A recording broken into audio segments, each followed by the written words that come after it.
this is not the journey that my life was meant to follow. I actually studied history here at Oxford and then pursued my passion of becoming a journalist, and I was a correspondent and presenter for Channel 4 News and CNN International.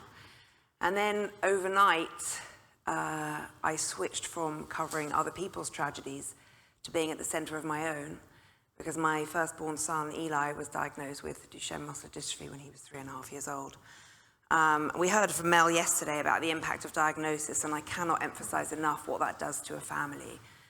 Once you hear the news that your child has Duchenne muscular dystrophy, you never go back to who you were. You never recover from that. And the problem with having a diagnosis of a pediatric progressive life-limiting disease is that there's never any closure. I hate that word, but there is never any closure. In fact, it's like a cluster bomb going off. There's the initial impact and devastation of diagnosis, and then there is this long, painful and relentless journey where you watch your child developing the ability to walk, to run, to jump, to skip, to climb stairs, and then very rapidly watch him lose all of those abilities. You know, the doctors told us that he would be in a wheelchair by the age of 9 or 10. He would be completely paralyzed in his teens, in what should be the prime years of his life. And life expectancy then was early 20s. That has improved since then. And, you know, your role as a parent is to protect and nurture your child. That's what you're there for. And then you're told that actually you can't protect them and you can't nurture them.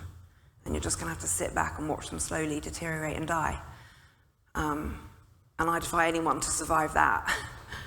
But I was lucky because I met this incredible woman, Alex Johnson, and together we set up patient organisations to fight the diagnosis, not to accept it, but to fight it. And this is a gratuitous image of us getting our OBs. If this is working, it's not working. So we set up both our organisations in 2013, and then we came together to form Duchenne UK. And I was touched by what June Rain said yesterday about if you go fast alone, but further together. And I think we started off very fast alone. So we both had our separate charities, and we funded lots of stuff in the early days, one of which was vamorolone, which is now the first approved treatment for Duchenne muscular dystrophy regardless of mutation. So our money did really help impact research and development. But then we realized that we really had to go further, and in order to do that, we had to do that together. So we set up Duchenne UK.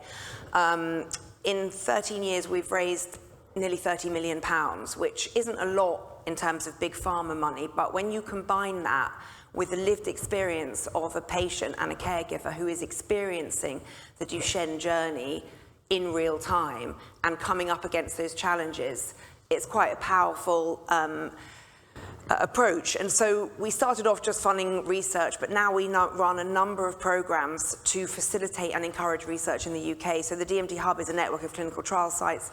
We've invested over £4 million in funding doctors, nurses, physiotherapists, and clinical trial coordinators. And we now have more clinical trials in the UK than we ever did before, helping to support sites outside of Great Ormond Street and Newcastle, who were initially only running, the only sites running clinical trials. We now have 11 different sites around the UK. We set up a program called DMD Care UK, which I'll touch on in a bit, and also Project Hercules, which Ash's company is a member of.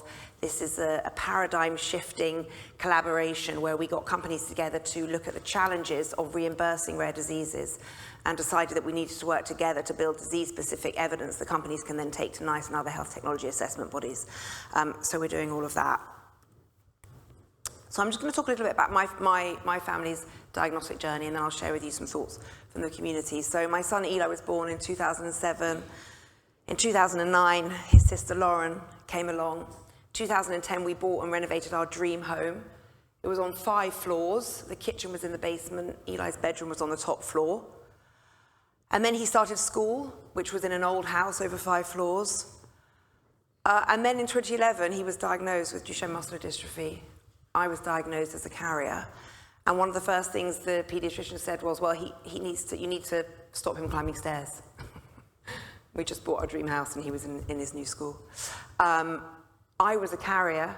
I'm very, very lucky that my second child was a girl. I know families who have 2 or 3, sometimes 4 boys with Duchenne, because by the time the eldest is diagnosed, they've already completed their family. So we decided to have a third child. born with IVF via sex selection. We moved Eli to a new school. We had a 3-hour drive each way because we then had to sell our house. We sold it in 2013, moved closer, rented a house while we tried to look for suitable accommodation, bought a new home. And then ever since 2014, it's been a gradual journey to adapt our home to fit Eli's changing needs. And I think what's important to remember about this is that all of this practical stuff was overwhelming, but we had to deal with it at a time when we were at our absolute lowest. So we put together a survey when we were asked to collate patient views on newborn screening and whether we should have it or not for Duchenne muscular dystrophy.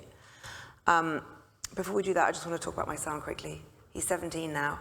He was the youngest band to play at Glastonbury last summer. And then in March, he came to South by Southwest Festival with me to perform and take part in a panel discussion about exoskeletons and the use of technology in disability. So views from the community about newborn screening. The majority of the community wanted newborn screening. Those who did not had reservations around these 3 areas. They saw no tangible benefit. These are the parents who were diagnosed very early on.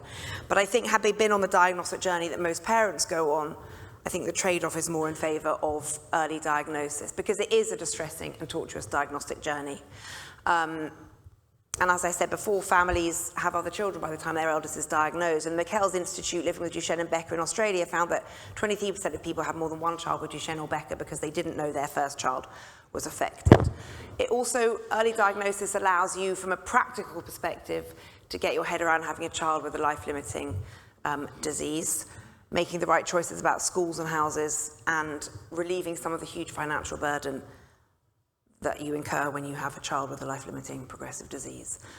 Duchenne is not included in the Genomics England generation study, and when I asked somebody at Genomics England why, they emailed me to say that the paediatric neurologists who care for children didn't feel that the current treatments were sufficient to warrant inclusion. That made me a little bit cross, and I feel cross because firstly they should have asked patients as well, and they should have asked Francesco and Laurent, because I think it's a missed opportunity because life expectancy in Duchenne muscular dystrophy has improved dramatically, not because of new treatments, because of standards of care and because of the off-label prescription, off-label medicines that are given to kids with Duchenne. There's a lot of evidence to suggest that the earlier you start treatments, the better the outcomes. And many children with Duchenne, we're now learning, have behavioural problems and difficulties. And I think for parents struggling with an undiagnosed child with neurodiverse behaviours, much better to know that early on. We are doing a lot of work on care. We're trying to establish care standards across the UK so that no child goes without the best care. And if we can do this from newborn, I think it will have a profound impact on outcomes whilst we wait for transformative treatments. And Lauren touched on this.